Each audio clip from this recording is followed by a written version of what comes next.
In this video, I'm going to show you how to use ChatGPT to help you use the 1, 2, 3 method to build fluency.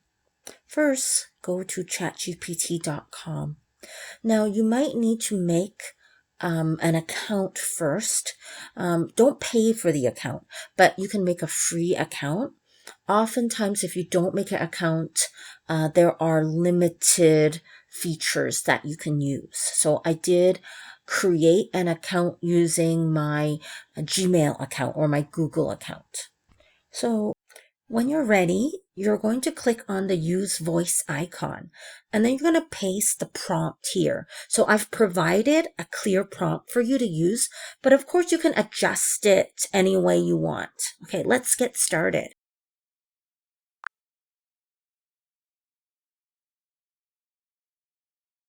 That sounds great. Let's get started. I'll give you a topic, and then we'll follow the steps. The first topic is your daily routine.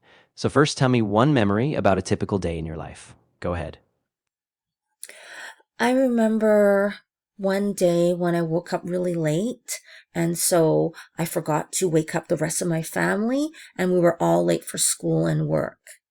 Thanks for sharing that. Now for the second step, tell me two types of activities you usually do in a typical day. What are two different kinds of things you normally have? Normally, I wake up in the morning and I make breakfast and lunch for my family. And then another thing I do is at the end of the day, I like to have a little family chat together just to check in with each other. That's great. Now for the third step, tell me three steps you take in the morning to get ready for your day. What do you do first, second, and third? The first thing I do when I wake up is stretch so that my muscles don't hurt too much.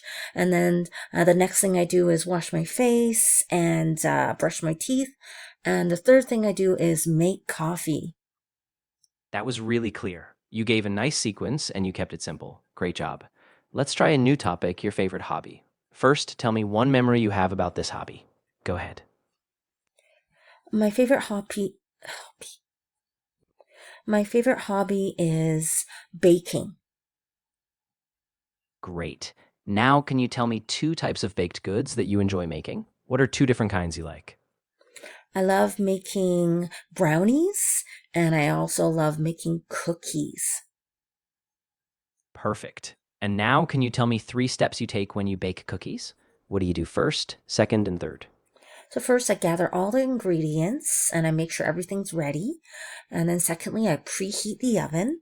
And then finally, I mix all the ingredients together. That was really well done. You gave a clear sequence and you kept it nice and simple. Ready for another topic? Let's talk about a favorite place you like to visit. First, share one memory you have from that place. Before you do that, can you give me more specific feedback about how I can improve my speaking? For example, can I add details? Can I correct my grammar or vocabulary? Of course. You did really well keeping your steps simple and organized, which is great for fluency. To add more detail, you could include sensory descriptions, like how something smells or tastes, or describe your feelings. Also, your grammar was good, but sometimes adding linking words like after that or then can make the sequence smoother. So next time, just try adding a couple of details or describing your emotions a bit more. Sound good? Yes, can you give me an example from what I said? Absolutely. So, for example, when you talked about baking, you said you gather ingredients, preheat the oven, and mix them. You could add a detail like, I can smell the sweet vanilla as I mix the dough. Or you could say, after that, I carefully spoon the dough onto the tray so they bake evenly. Adding those kinds of details just makes it more vivid and interesting. Thank you. So this is one way to help you practice using the 1, 2, 3 method. If you want ChatGPT to give you more feedback on grammar, you can write that down. You can say, for example, could you please give me more feedback on my grammar and vocabulary next time? Could you also give me some examples of how I can improve my sentences? And that way you can get better feedback, right?